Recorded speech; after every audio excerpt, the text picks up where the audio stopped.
Perintah Kaisar Naga. Bab 131 sampai dengan 140. Audiobook Novel Silat. Episode 14. Catherine tercengang, bagaimana dia tahu berapa banyak yang bisa dibayar Dev, dia hanya bisa melihat Dev dan bertanya. Kakak Fatso bertanya, berapa banyak uang yang ingin kamu bayarkan untuk menyelesaikan masalah ini? Saya dapat memberitahu Anda, jika bukan karena Kakak Fatso melihat wajahku, bahkan jika kamu membayar, Kakak Fatso akan tetap menghancurkanmu. Catherine menakuti Dev, berharap Dev mau membayar sedikit lebih banyak uang untuk mengirim orang ini pergi dan menyelamatkan dirinya dari rasa sakit daging dan darah. Melihat Catherine menggembar-gemborkan dirinya seperti ini, pria gemuk dengan telinga besar akhirnya tersenyum. Apakah angka ini baik-baik saja? Dev perlahan mengulurkan jari. Anda ingin mengirimi saya $10.000. Pria berkepala gendut dan bertelinga besar itu berkata dengan ekspresi dingin di wajahnya. Dev, bagaimana menurutmu, kamu memukul Kakak Fatso dan kamu hanya akan membayar 10.000 yuan, itu untuk memberi kepada pengemis. Catherine menegur Dev dan mengedipkan mata putus asa pada Dev. Aku tidak berbicara tentang 10.000 yuan. Dev menggelengkan kepalanya. 100.000 yuan tidak banyak, kata pria berkepala gendut itu. Catherine juga sedikit dilema saat ini. 100.000 yuan cukup banyak. Melihat Dev seperti ini, dan dia baru saja dibebaskan dari penjara, tidak mungkin memiliki banyak uang. Kakak Fatso, lihat dia seperti ini, aku merasa 100.000 yuan adalah batasnya. Dia baru saja dibebaskan dari penjara, dan diperkirakan dia tidak punya uang. Catherine memohon untuk Dev. Baru keluar dari penjara. Pria berkepala gendut dan bertelinga besar itu terkejut sejenak, tidak heran dia begitu kejam, dia memiliki sedikit keberanian, saya tidak peduli apakah dia punya uang atau tidak, dan jika dia ingin mengirim saya untuk 100.000 yuan, itu tidak mungkin.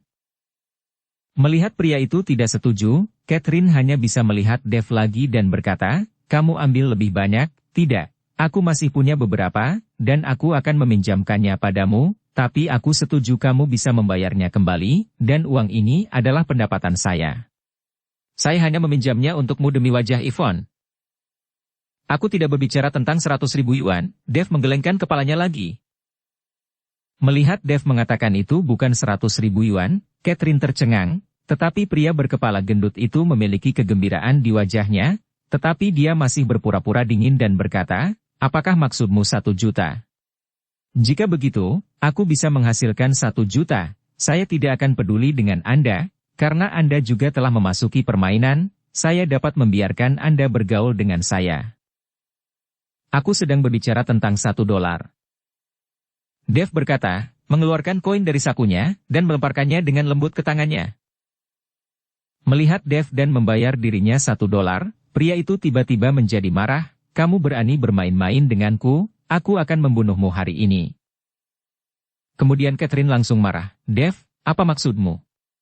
Saya memohon belas kasihan, tetapi Anda tidak menghargainya, hanya menawarkan $1. Saya tidak peduli lagi dengan Anda. Catherine dibuat kesal oleh Dev, jika bukan karena Yvonne, dia tidak akan peduli dengan Dev. Catherine menghindar, dan pria gemuk dengan telinga besar mengambil kursi dan menabrakkannya ke arah Dev. Kali ini, dia membawa lebih dari selusin orang, tetapi dia tidak lagi takut pada Dev, dan serangannya jelas jauh lebih kejam, jadi dia langsung menyerangnya. Tetapi ketika pria berkepala gendut dan bertelinga besar itu menabrak Dev, Dev tiba-tiba menjentikkan koin di tangannya, dan koin itu mengenai pergelangan tangan pria itu seperti peluru. Semburan rasa sakit yang parah datang, dan pria itu membuang kursi di tangannya. Melihat pergelangan tangannya, dia sudah berdarah. Bunuh dia untukku. Pria berkepala gendut itu menggeram. Melihat ini, selusin orang yang dibawa oleh pria itu mengeluarkan senjata mereka dan bergegas menuju Dev. Kakak Dev. Bujuk Yvonne. Melihat ini, Yvonne sangat ketakutan sehingga dia berteriak dan ingin melindungi Dev, tetapi ditahan oleh Catherine. Pada saat ini, kata-kata Yvonne di masa lalu juga sia-sia untuk mengambil nyawanya sendiri. Menghadapi lebih dari selusin orang, Dev masih duduk di kursi, bahkan tidak bergerak, dan ekspresi wajahnya tetap sama. Hanya saja dia mengambil sepiring kacang di atas meja, lalu tiba-tiba meraih segenggam, dan melemparkannya ke selusin orang yang bergegas. Melihat Dev melempar kacang ke arahnya, semua lusinan orang menunjukkan penghinaan di wajah mereka, dan tidak ada yang menghindar. Kerusakan apa yang bisa dilakukan kacang pada tubuh? Tapi segera, selusin orang ini menyesalinya. Karena mereka merasa kacang itu mengenai tubuh mereka, seolah-olah terkena peluru, seluruh tubuh mereka tiba-tiba bergetar, dan kemudian mereka jatuh ke tanah satu demi satu. Ada darah yang mengalir keluar. Melihat adegan ini, pria berkepala gendut dan bertelinga besar itu tercengang. Seluruh tubuhnya sepertinya tidak bisa bergerak, dan dia menatap tanpa bergerak ke bawahan yang mati di depannya. Ini, apa yang terjadi? Pria berkepala gendut dan bertelinga besar itu menelan ludah. Tidak ada jawaban untuknya, karena Catherine tertegun untuk waktu yang lama saat ini. Dia tidak berpikir bahwa Dev begitu kuat. Catherine secara naluriah menoleh ke Yvonne. Dia berharap Yvonne bisa menjelaskan padanya, apa yang terjadi pada Dev. Pada saat ini, Yvonne juga terpana. Dia bahkan tidak tahu bahwa Dev memiliki kemampuan seperti itu. Hanya dengan segenggam kacang, dia langsung membunuh lebih dari selusin orang, yang luar biasa. Apakah kamu masih ingin membunuhku? Dev bertanya dengan acuh tak acuh, menatap pria berkepala gendut itu. Jakun pria itu berguling dan ingin mengatakan sesuatu, tetapi melihat ekspresi acuh tak acuh Dev, dia tidak bisa mengatakan sepatah kata pun. Setelah beberapa saat, pria berkepala gendut dan bertelinga besar itu terbangun dari keterkejutannya, dan setelah mencoba yang terbaik untuk mengambil 2 napas dalam-dalam, dia berkata kepada Dev, "Wah, kamu benar-benar memiliki 2 pukulan, tetapi kamu tahu siapa aku." "Apakah itu?" "Saya anggota geng Naga Api, dan jalan ini juga kekuasaan geng Naga Api. Jika Anda memukul saya sekarang, Anda dikenal oleh seluruh geng Naga Api kami sebagai musuh. Memang kenapa kalau menjadi musuh geng Naga Apimu? Jika kamu memiliki kemampuan, gunakan saja." Dev hanya bisa mencibir. Wajah pria berkepala gendut dan bertelinga besar itu memerah, dan akhirnya dia mengeluarkan ponselnya dan memutar nomor. Meskipun saya tidak tahu siapa yang dia panggil, semua orang tahu bahwa pria berkepala gendut itu pasti memanggil pembantu. Segera, setelah menutup telepon, pria berkepala gendut dan bertelinga besar itu menunjukkan sedikit kebanggaan di wajahnya. "Nak, tunggu sampai mati, kali ini kakak Hercules akan datang sendiri, bahkan jika Anda memiliki 100, jangan berpikir untuk pergi hidup-hidup." Pria bernama Hercules ini sekarang pemimpin sementara setelah Stanley meninggalkan Gang Naga Api dan menyerahkan segalanya kepada Hercules untuk mengurusnya, jadi sekarang ada masalah, dia hanya bisa memanggil Hercules. Mendengar kata-kata kakak Hercules, Dev tertawa. Dia baru saja keluar dari kantor Hercules, dan dia tidak menyangka akan segera bertemu lagi. "Oke, aku akan menunggu dan melihat, bagaimana saudara Hercules yang kamu katakan bisa membuatku mati?" Dev berkata dengan jijik.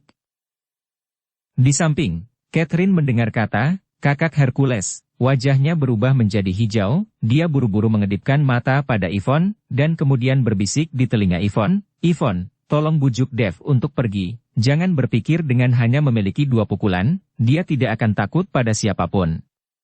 Biarkan saya memberitahu Anda, kakak Hercules ini adalah tangan kanan Stanley, pemimpin geng Naga Api. Dia sangat mampu bertarung, dan dia sangat kejam." Mendengar ini, Yvonne juga cukup ketakutan, mengangguk sedikit, lalu berjalan ke sisi Dev, dan berkata dengan lembut. "Kakak Dev, ayo pergi, sudah larut." Yvonne tidak memberitahu Dev untuk mengatakan yang sebenarnya tentang kehebatan kakak Hercules, karena dia tahu bahwa hati Dev sudah membengkak sampai ekstrim saat ini. Jika dia mengatakan ini, Dev tidak akan pergi. Dev memandang Catherine, lalu memandang Yvonne dan berkata, "Yvonne, kamu dan Catherine pergi dulu, aku akan pulang sebentar lagi." Melihat Dev tidak pergi, Yvonne sangat cemas dan hanya bisa mengatakan dengan jujur, "Kakak Dev, Catherine baru saja mengatakan bahwa kakak Hercules sangat kuat, kamu tidak boleh memprovokasi dia." "Tidak apa-apa, aku tidak takut." Dev tersenyum sedikit. Melihat Dev tidak mendengarkan nasihatnya, Catherine hanya bisa menegur dengan keras, "Jangan berpikir bahwa kamu tidak terkalahkan jika kamu memiliki 2 pukulan, Kakak Hercules ini adalah tangan kanan dari Gang Naga Api, dan dia sangat mampu bertarung. Kamu hanya punya 2 pukulan, apakah kamu masih berani bertahan? Kenapa tidak berani? Dev tampak acuh tak acuh. Kamu, Catherine akan sangat marah sehingga dia hanya bisa menarik Yvonne dan menariknya pergi dengan putus asa. Yvonne, ayo kita pergi, benar-benar keras kepala, tinggalkan dia sendiri. Sekarang dia telah memprovokasi geng naga api, dia pasti tidak mungkin melihat matahari besok, tidak layak bagi kita untuk mati bersamanya. Yvonne diseret oleh Catherine. Meskipun pria berkepala gendut dan bertelinga besar tidak ingin Catherine dan Yvonne pergi, Hercules tidak ada di sana saat ini, jadi dia tidak berani mengeluarkan suara, agar tidak dipukuli oleh Dev. Tidak lama setelah Catherine menarik Yvonne pergi, dia melihat beberapa mobil mendekat dengan kecepatan tinggi, dan kemudian berhenti di depan warung makan. Melihat ini, pemilik warung sangat ketakutan sehingga dia bersembunyi di dalam ruangan, dan orang-orang di sekitarnya yang sedang makan dan menonton bujukan panas juga bubar pada saat ini. Mereka semua tahu reputasi Hercules, dan tidak ada yang berani memprovokasi orang seperti itu, atau bahkan kehilangan nyawanya. Ketika pria berkepala gendut melihat ini, dia bergegas dan dengan hormat membuka pintu mobil pertama. Hercules keluar dari mobil dengan sebatang cerutu di mulutnya, dan orang-orang yang memandangnya sangat iri. Kakak Hercules, melihat Hercules, pria berkepala gendut dan bertelinga besar itu buru-buru berteriak, dengan keluhan yang tak ada habisnya di wajahnya. Bocah gendut, lihat dirimu, memalukan bagi geng naga api. Hercules mengerutkan kening saat dia melihat pria berkepala gendut dan bertelinga besar itu. Di mana orang itu? Kakak Hercules, dia hanya duduk di sana. Pria itu menunjuk Dev dan berkata. Hercules melihat ke arah jari-jarinya, dan ketika dia melihat bahwa itu adalah Dev yang duduk, Hercules sedikit bergetar, dan cerutu di mulutnya jatuh ke tanah. Melihat kesalahan Hercules, pria berkepala gendut dan bertelinga besar itu buru-buru mengambil cerutu dan berkata. Kakak Hercules, ini hanya satu orang, tetapi dia memiliki beberapa keterampilan. Semua bawahan saya telah dihabisi. Hercules sangat marah, dia benar-benar ingin memarahi bocah gendut itu. Dev memiliki beberapa keterampilan di sini. Dia jelas sangat kuat. Bahkan Stanley dikalahkan dengan satu tendangan. Siapa yang bisa menjadi lawan Dev di seluruh Hongcheng? Kakak Hercules. Dev memandang Hercules pada saat ini dengan ekspresi lucu di wajahnya, kita benar-benar ditakdirkan untuk bertemu lagi. Mendengar ini, Hercules buru-buru berubah menjadi wajah tersenyum dan berjalan. Tuan Chen bercanda, itu karena saya tidak punya cara untuk mendisiplinkan bawahan saya. Kali ini, pria berkepala gendut dan bertelinga besar itu tercengang. Dia menatap Hercules yang menyanjung, tidak mengerti apa yang terjadi. Bawahanmu sangat baik. Dia bilang, meskipun aku punya 100 nyawa, aku tidak bisa hidup sampai malam ini. Sudut mulut Dev terangkat sedikit dan berkata, bagaimana mungkin, kemampuan Tuan Chen, siapa yang bisa menghentikan Anda di Hongcheng? Hercules tersenyum canggung, lalu menatap pria gendut dengan telinga besar dan berkata, bocah gendut, cepat ke sini. Pria berkepala gendut dan bertelinga besar itu memiliki ekspresi bingung di wajahnya, jadi dia hanya bisa berjalan perlahan. Jangan berlutut untukku dan meminta maaf kepada Tuan Chen. Hercules menendang pria itu dengan keras. Bluk. Pria berkepala gendut dan bertelinga besar berlutut di depan Dev sekaligus. Oke, jangan kenal denganku, aku tidak akan menyentuhmu sampai kamu bisa menemukan kesalahan bawahanmu. Dan kamu jangan memprovokasi saya dengan mata butamu. Dev tahu bahwa Hercules hanya berpura-pura di depannya untuk memberinya wajah. Dev melukai Stanley, dan kebencian ini dibentuk dengan Gang Naga Api. Tidak mungkin bagi Hercules untuk benar-benar menghargai dirinya. Setelah Dev selesai berbicara, dia bangkit dan pergi.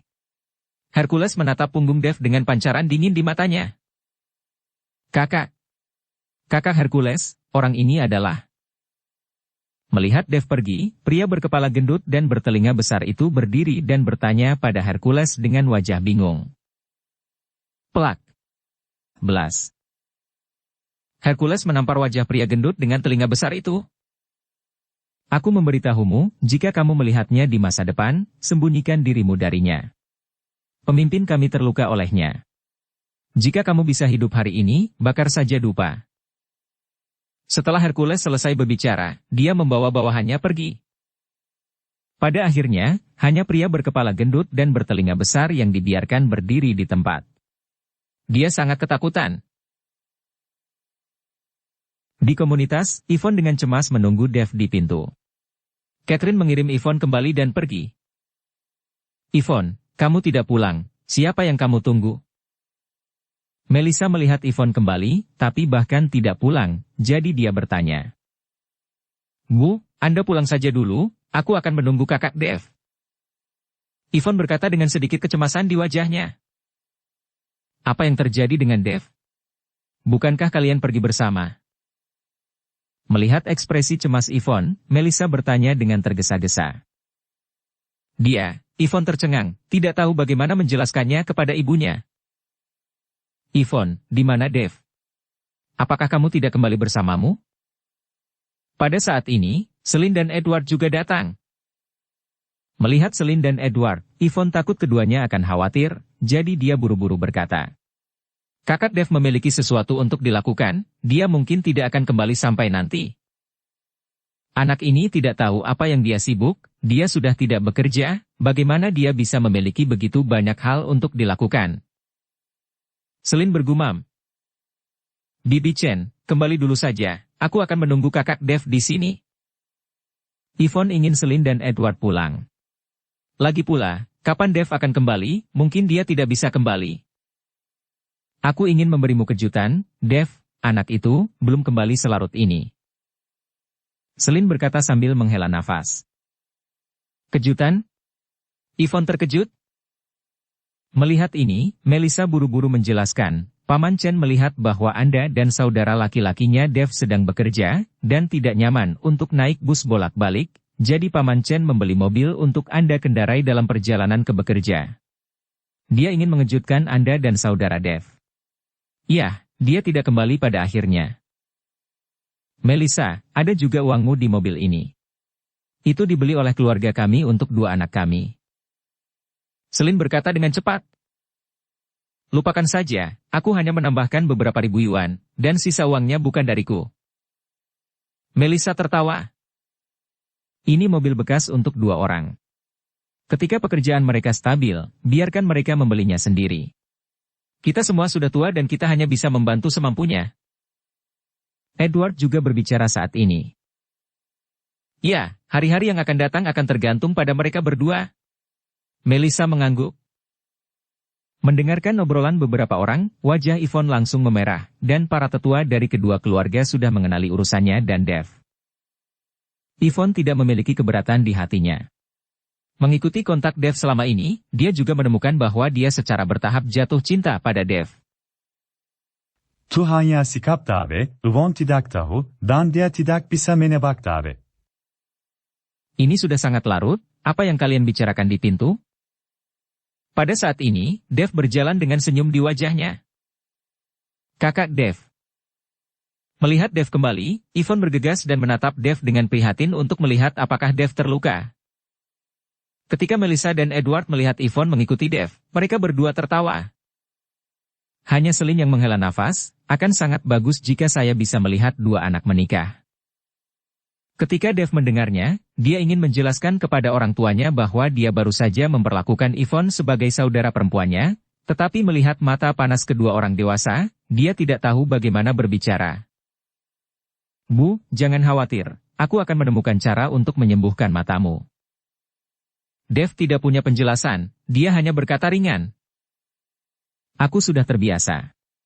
Tinggalkan aku sendiri. Kalian berdua bekerja keras, dan kamu akan kaya di masa depan. Kamu membeli rumah pernikahan dan membeli mobil. Ayahmu dan aku mungkin tidak akan bisa membantu kamu lagi. Celine berkata dengan sedikit penyesalan. Bagaimanapun, Dave belum menikah, tetapi orang tua mereka tidak memiliki kemampuan untuk membantu. Saya merasa sangat bersalah. Celine, jangan seperti ini, tidak apa-apa bagi kedua anak itu untuk hidup dengan baik. Pokoknya keluargaku tidak menginginkan apapun. Melissa menepuk bahu Celine. Dev mendengarkan, dan hatinya merasa tidak nyaman untuk sementara waktu, dia benar-benar tidak tahu bagaimana membuka mulutnya. Kakak Dev, Paman Chen membelikanmu mobil, kita bisa menggunakan untuk pergi bekerja besok. Yvonne berkata kepada Dev bahwa dia melakukan ini untuk menyela pembicaraan para tetua. Lagi pula, dia dan Dev bahkan belum menjalin hubungan. Masih terlalu dini untuk membicarakan pernikahan mereka. Dev, ayahmu berlari sepanjang hari-hari ini. Meskipun mobil yang dia belikan untukmu bukan mobil yang bagus, itu lebih baik daripada naik bus ke tempat kerja. Melissa juga berkata kepada Dev. Ketika kelompok itu berjalan ke bawah, Dev dan Yvonne melihat ada sedan Civic putih perak yang diparkir di tempat parkir di lantai bawah, tetapi pada pandangan pertama itu bukan mobil baru. Dev, ini adalah Civic bekas. Meskipun bekas, jaraknya baru beberapa kilometer. Ini masih mobil bekas. Mobil dalam kondisi baik. Saya membelinya untuk Anda lumayan mahal. Itu 40.000 yuan. Maafkan ayah karena tidak membelikanmu yang baru. Edward berkata pada Dev, meminta maaf. Dev mendengarkan kata-kata Edward, dan matanya tiba-tiba menjadi basah. Ayah, mobil ini sangat bagus, saya dapat menghasilkan uang sekarang, Anda tidak perlu khawatir tentang itu. Ya, aku bisa merasa lega melihatmu pergi bekerja dengan tenang. Selama kamu bekerja keras, semuanya akan baik-baik saja di masa depan. Edward mengangguk dan menyemangati Dev. Dev ingin pergi bekerja selama beberapa hari, tetapi dia membuat alasan untuk tidak bekerja, karena pekerjaan akan terlalu mempengaruhi kultivasinya, tetapi sekarang dia tidak berani berpikir untuk tidak bekerja, jadi dia hanya bisa pergi bekerja sementara untuk menstabilkan emosi orang tuanya. Keesokan harinya, ketika Dev mengendarai Civic bekas ke perusahaan, dia diejek oleh sekelompok orang, tetapi Dev tidak peduli. Dan Yvonne juga menutup telinga terhadap kata-kata semua orang. Pada saat ini, dia sangat bahagia. Dia bisa duduk di kopilot setiap hari dan pergi bekerja dengan Dev. Setelah pulang kerja, dia senang. Dev, kamu harus menagih hutang hari ini, atau kamu akan aku pecat. Tidak lama setelah pergi bekerja, Billy menemukan Dev dan memesan. Apa yang terjadi tadi malam? Dev, yang sangat dibenci Billy, memukuli dirinya di depan umum dan mempermalukan dirinya sendiri. Billy tidak bisa melepaskannya begitu saja. Dev memandang Billy dengan dingin, tetapi dia tidak masuk akal baginya, tetapi Yvonne sedikit cemas. Manajer Cui, dengan begitu banyak akun, bagaimana mungkin saudara Dev memintanya dalam satu hari? Bukankah itu membuatnya malu? Dev tidak berbicara, tetapi Yvonne mengeluh untuk Dev. Apa? Kamu juga ingin pergi bersamanya untuk menagih hutang? Jika demikian, kamu pergi ke grup dengannya. Jika kamu tidak bisa menyelesaikannya hari ini, jangan salahkan saya memecat kamu juga. Melihat Yvonne berani mempertanyakan dirinya, Billy berkata dengan wajah dingin. Manajer Cui, saya memilih untuk mentransfer tim. Pada saat ini, Rico buru-buru mengangkat tangannya dan berkata. Dia bisa melihat bahwa Billy menargetkan Dev, dan Dev sangat tidak menghormati junior kemarin. Dia merasa bahwa dia akan diseret oleh Dev cepat atau lambat. Baiklah, biarkan Ivana menerimamu. Billy mengangguk. Kali ini, Mona memperhatikan dan tidak berbicara mewakili Yvonne. Bagaimanapun, Dev menampar Billy beberapa kali kemarin, yang membuatnya sangat tidak senang, terutama karena Dev berani menyinggung junior. Ini adalah tindakan mencari kematian. Billy kembali ke kantor, sementara Rico buru-buru membersihkan dan memindahkan barang-barang di mejanya seperti dia menghindari wabah. Melihat penampilan Rico, Dev tersenyum dingin. Dia awalnya merasa bahwa Rico adalah pria yang baik, dan dia ingin menggunakannya kembali di masa depan. Tapi sekarang, Dev tidak punya ide seperti itu. Mungkin inilah yang disebut politik di tempat kerja. Saat menghadapi konflik kepentingan, dia akan menyelamatkan dirinya sendiri. Saudara Dev, bagaimana dengan ini? Yvonne menatap Dev tanpa daya. Orang tua mereka senang bahwa mereka dapat menemukan pekerjaan yang baik, tetapi jika mereka dipecat, bagaimana orang tua mereka menjelaskannya? Jangan khawatir, hutang itu akan segera dibayarkan ke akun perusahaan. Dev menghibur Yvonne. Meski begitu, Yvonne tidak begitu percaya bahwa perusahaan-perusahaan yang berutang itu, bagaimana mereka bisa mengambil inisiatif untuk membayar uang itu, kecuali jika bos-bos itu salah minum obat. Yvonne, kenapa kamu bilang kamu begitu bermasalah? Sudah berakhir, bahkan kamu takut kamu akan dikeluarkan. Dengan kecantikanmu, pacar seperti apa yang tidak dapat ditemukan, kamu akan berpisah dengan Dev, aku akan memberimu temukan generasi kedua yang kaya. Ivana membungkuk dan berkata kepada Yvonne. Yvonne tidak mengatakan apa-apa, hanya menggelengkan kepalanya, bahkan jika dia dipecat, dia tidak akan lepas dari Dev. Gadis bodoh, melihat ini, Ivana hanya bisa tersenyum tanpa daya. Ivana mungkin awalnya membujuk Yvonne, tetapi melihat situasi ini, dia merasa itu tidak perlu. Dia tahu bahwa Dev dan Yvonne akan bekerja hari ini adalah hari terakhir. Baru 2 hari yang lalu saya dipecat secara langsung. Ini mungkin kasus pertama di perusahaan? Tidak, aku belum pernah melihat karyawan yang begitu gila, bahkan manajernya berani bertarung. Dia pantas mendapatkannya, apa yang dia pura-pura lakukan, dia benar-benar memiliki kemampuan, akankah dia datang ke sini untuk bekerja? Orang lain di departemen penjualan berbicara tentang Dev. Saat semua orang membicarakannya, tiba-tiba orang-orang dari Departemen Keuangan datang dengan tergesa-gesa. Sinta, mengapa kamu datang ke departemen penjualan kami? Apakah ada yang salah dengan akunnya? Melihat orang-orang dari Departemen Keuangan datang, Mona melangkah maju dan bertanya. Nona Mona, departemen penjualan Anda terlalu bagus. Segera setelah Anda pergi bekerja hari ini, semua hutang dari luar telah dikreditkan ke akun perusahaan. Sekarang tidak ada perusahaan yang menunggak. Siapa yang bertanggung jawab atas penagihan penjualan Anda? Sinta, manajer keuangan dengan bersemangat mendatangi Mona dan berkata, apa? Apakah semua hutangnya sudah dibayarkan? Mona tercengang. Dan seluruh departemen penjualan bangkit satu demi satu, memandangi cucu kecil yang finansial dengan tampilan yang luar biasa. Sinta, apakah kamu benar? Apakah kamu benar-benar membayar semua hutang? Ivana juga bertanya dengan tidak percaya. Apakah Anda tidak tahu apa yang telah saya bohongi kepada Anda? Bagian penjualan Anda telah mengejar tunggakan sepanjang waktu. Tidakkah Anda tahu siapa yang mengembalikannya? Sinta memandang Mona dan Ivana dengan rasa ingin tahu. Oh, saya tahu, tentu saja manajer kami maju untuk mengejarnya. Mona tiba-tiba bereaksi dan berkata dengan tergesa-gesa. Hal baik semacam ini, tentu saja, harus ditempatkan di kepala Billy. Mungkin kali ini, Billy akan dipromosikan menjadi manajer departemen pembelian. Manajer Cui benar-benar mampu. Sinta tersenyum sedikit. Saya tidak akan berbicara dengan Anda lagi, saya akan memeriksa piutang ini dengan manajer Cui. Sinta berjalan ke kantor Billy, dan semua orang di departemen penjualan menjadi gila. Sialan, siapa yang sombong ini? Semua hutang telah dibayar. Terlalu bagus.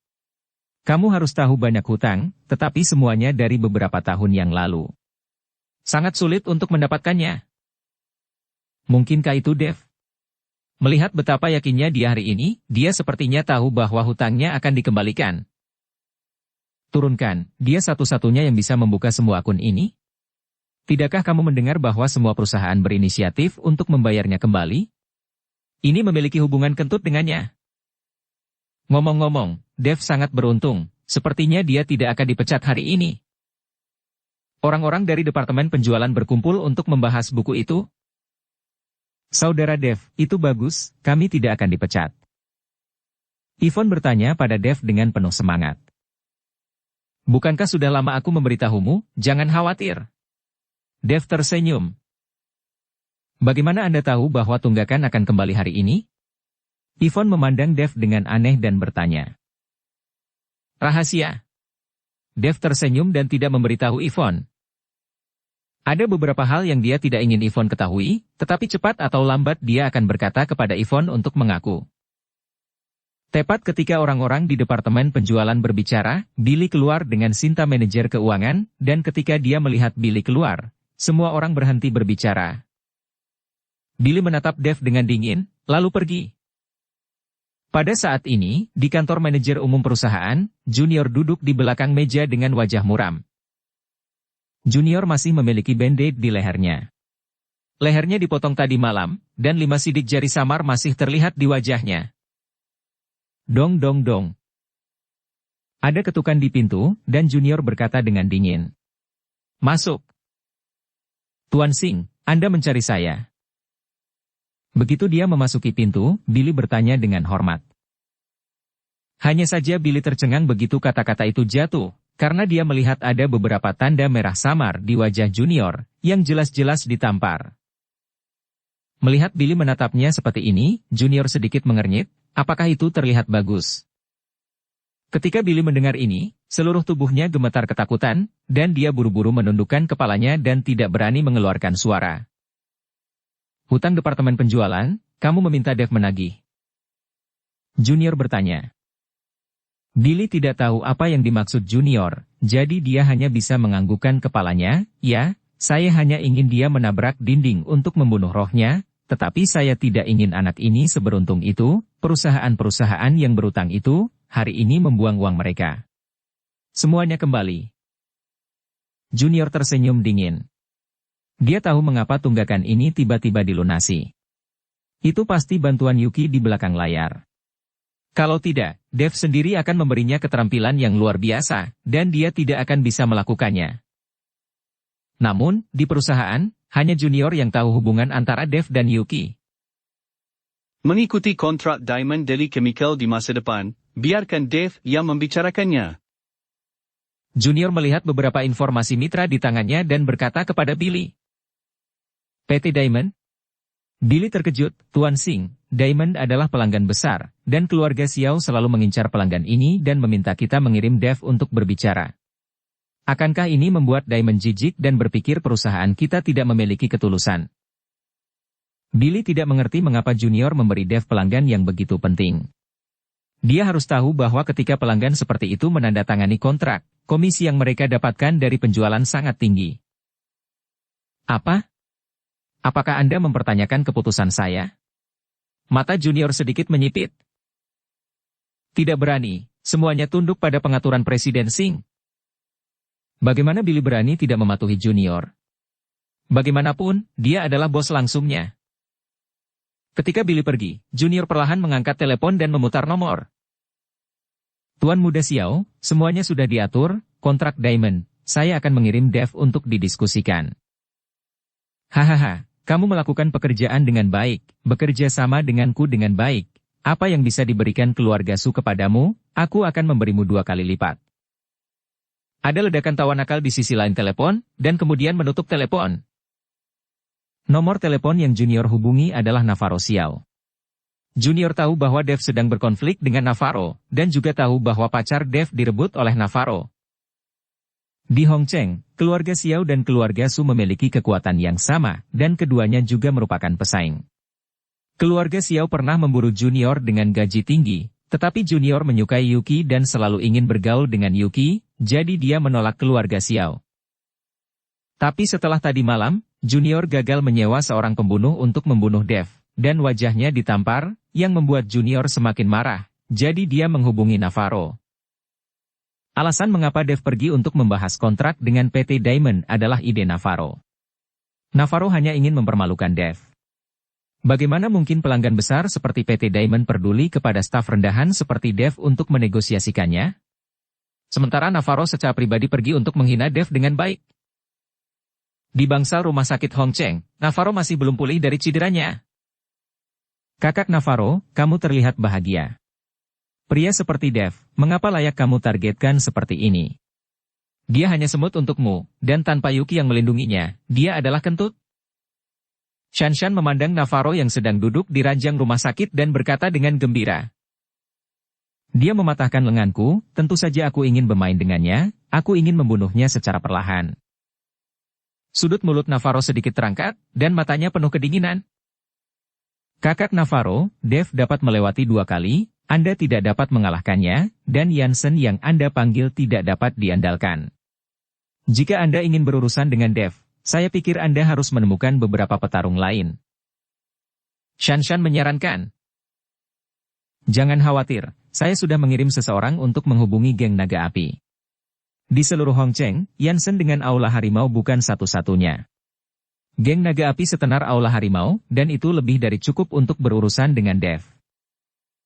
Navarro tahu bahwa dia tidak bisa mengalahkan Dev, dan Yansen yang dia cari tidak berguna, jadi dia menemukan seseorang untuk menghubungi Gang Naga Api. Meskipun keluarga Xiao sangat kuat di Hongcheng, bagaimanapun, mereka adalah keluarga bisnis, jadi mereka tidak akrab dengan pasukan geng seperti Geng Naga Api, dan mereka perlu menemukan perantara untuk memperkenalkannya. Kakak Navarro, ketika kontrak dinegosiasikan, saya juga akan pergi. Saya ingin melihat penampilan lusuh Dev. Beberapa waktu lalu, dia sangat arogan dengan dukungan Yuki. Sekarang saya ingin melihat apakah dia bisa menjadi sombong. Ketika Shanshan ingat bagaimana dia dipermalukan oleh Dev beberapa waktu lalu, dia sangat marah sampai mati. Tidak masalah, lihat saja, dia akan diinjak-injak di bawah kakiku. Navarro tersenyum bangga. Di departemen penjualan, Billy sangat bingung mengapa Junior memberi Dev pelanggan yang begitu penting, tetapi Junior berkata, dia harus melakukannya. Dev, Anda beruntung, semua hutang tiba-tiba dibayar kembali, tetapi sebagai penjual yang memenuhi syarat, Anda tidak hanya harus dapat mengumpulkan hutang, tetapi juga dapat menegosiasikan kontrak, jadi Anda harus belajar untuk menegosiasikan kontrak, dan menurut peraturan, kamu. Jangan bicara omong kosong, katakan saja langsung. Dev berkata kepada Billy dengan tidak sabar. Diperkirakan hanya Dev sendiri yang melawan Billy untuk berbicara seperti ini. Mendengar jawaban Dev songong, Billy marah dan hampir muntah darah, tetapi dia tidak berani memecat Dev tanpa alasan, karena dia tidak tahu apa yang dipikirkan Junior. Perusahaan memutuskan untuk membiarkan Anda mendatangi PT Diamond Daily Chemical untuk membahas masalah kontrak kerjasama. Anda harus tahu bahwa PT Diamond Daily Chemical juga merupakan perusahaan industri kosmetik terbesar di Hongcheng. Jika Anda dapat mendapatkan kontraknya, komisi secara alami akan menjadi angka yang tidak terduga, tetapi jika Anda mengacaukannya, Anda akan langsung. Berhenti bicara omong kosong, beri aku informasinya. Dev tampak tidak sabar, Billy ini mengatakan begitu banyak omong kosong. Pada kenyataannya, dia tidak peduli pada dirinya sendiri, dia ingin mempermalukan dirinya sendiri. Wajah Billy dingin, dan dia langsung melemparkan informasi itu ke Dev. Kali ini aku pasti akan menemukan cara untuk mengusirmu hingga membuatmu begitu sombong. Billy menggertakkan giginya, berpikir diam-diam di dalam hatinya. Billy, apa maksudmu? Aku sudah berbicara dengan PT Diamond sepanjang waktu. Apakah kamu tahu sudah berapa lama aku menegosiasikan kontrak itu?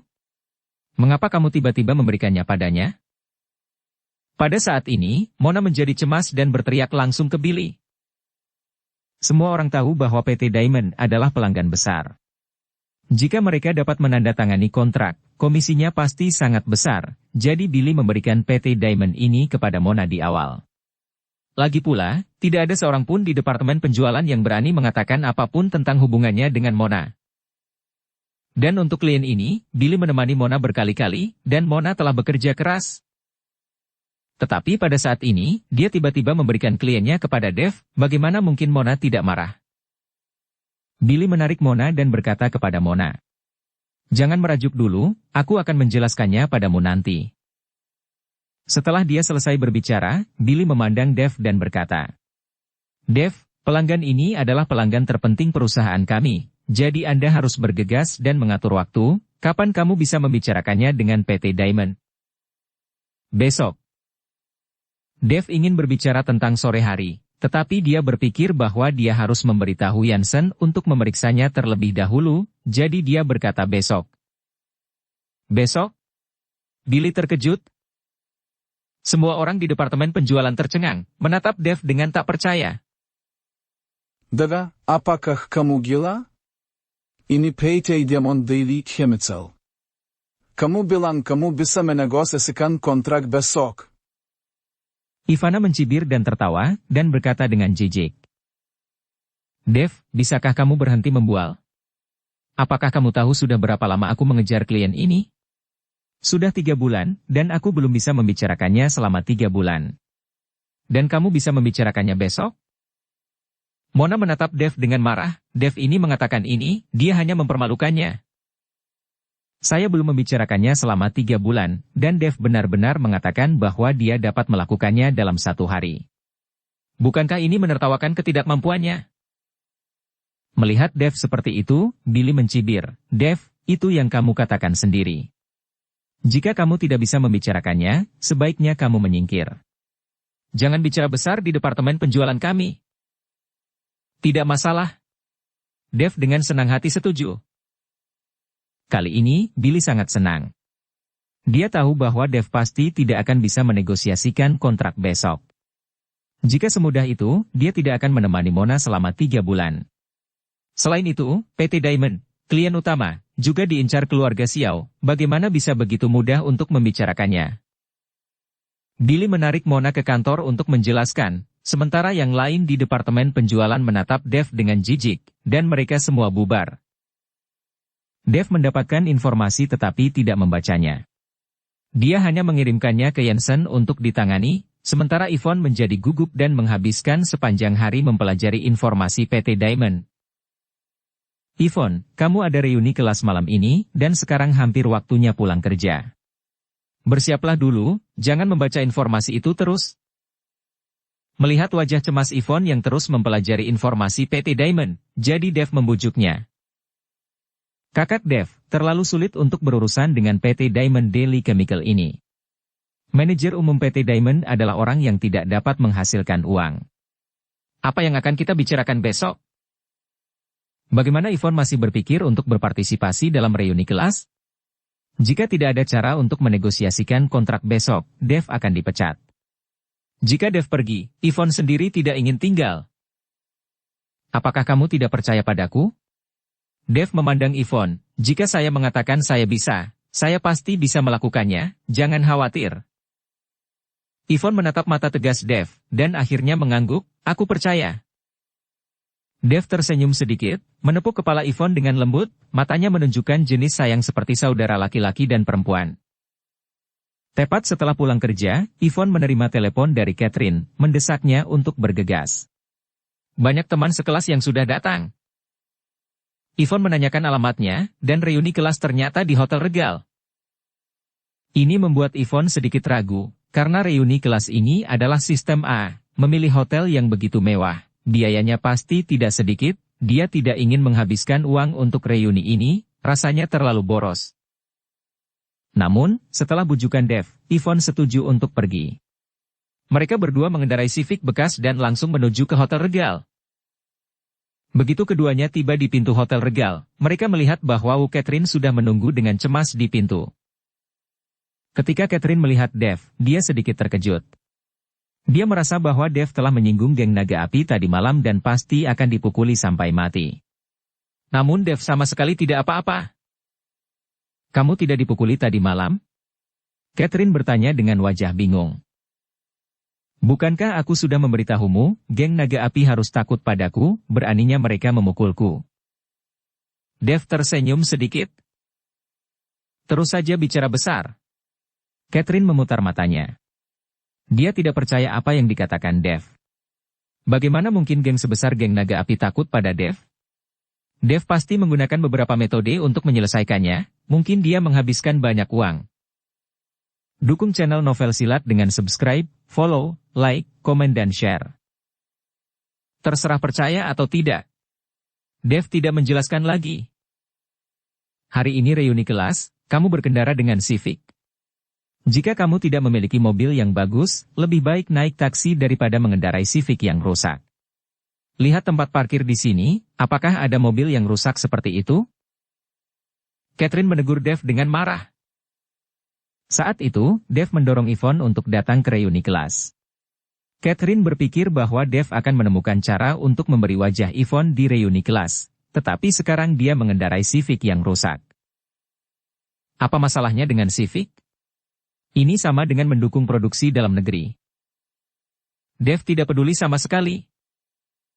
Yvonne juga buru-buru berkata, saya pikir mobil ini sangat bagus, lebih nyaman daripada bus, ayo masuk. Melihat Yvonne juga mengatakan hal yang sama, Catherine tidak terus menegur Dev, dan ketiganya berjalan ke hotel bersama. Di ruangan pribadi yang mewah, sudah ada lebih dari selusin pria dan wanita yang duduk, mengobrol dan tertawa dengan sangat akrab. Salah satu pria dengan skor parsial dan arloji emas di tangannya sangat menarik perhatian. Hampir semua orang terpusat pada pria ini, terus-menerus berbicara dan menggembar-gemborkan. Pria ini adalah Bradley, mantan pacar Yvonne. Meskipun dia bukan satu angkatan dengan Yvonne dan yang lainnya, tetapi Bradley menghadiri reuni kelas ini sebagai pacar Aileen Zheng. Aileen, kamu sangat beruntung telah mendapatkan pacar yang hebat. Kamu harus tahu bahwa kakak Bradley dulu di sekolah merupakan pujaan di sekolah. Ya, ketika saya pertama kali masuk sekolah, kakak Bradley sangat menarik di sekolah. Saya naksir kakak Bradley pada waktu itu. Lihat jam tangan yang dibawa oleh kakak Bradley ini, diperkirakan harganya ratusan ribu. Dia ini orang yang sukses. Kakak Bradley sekarang menjalankan perusahaannya sendiri, dia sangat keren. Semua orang memuji Bradley dan Aileen, dan mereka semua menjilat dengan apa yang mereka katakan. Ini hanya makanan, sungguh orang yang sukses. Arloji ini tidak bernilai banyak, ini hanya lebih dari 300.000 yuan ketika saya meminta seorang teman untuk membawanya kembali dari Swiss. Meskipun Bradley sederhana di mulutnya, nada bicaranya jelas pamer. Sebenarnya, ketika Bradley mengatakan ini, siapa yang tidak bisa mendengar apa yang dia maksud dengan pamer, tetapi siapa yang berani mengatakannya saat ini? Hanya bisa membuat Versailles dingin sekali. Bersambung ke episode 15. Dukung kami dengan subscribe, follow, like, komen dan share. Terima kasih.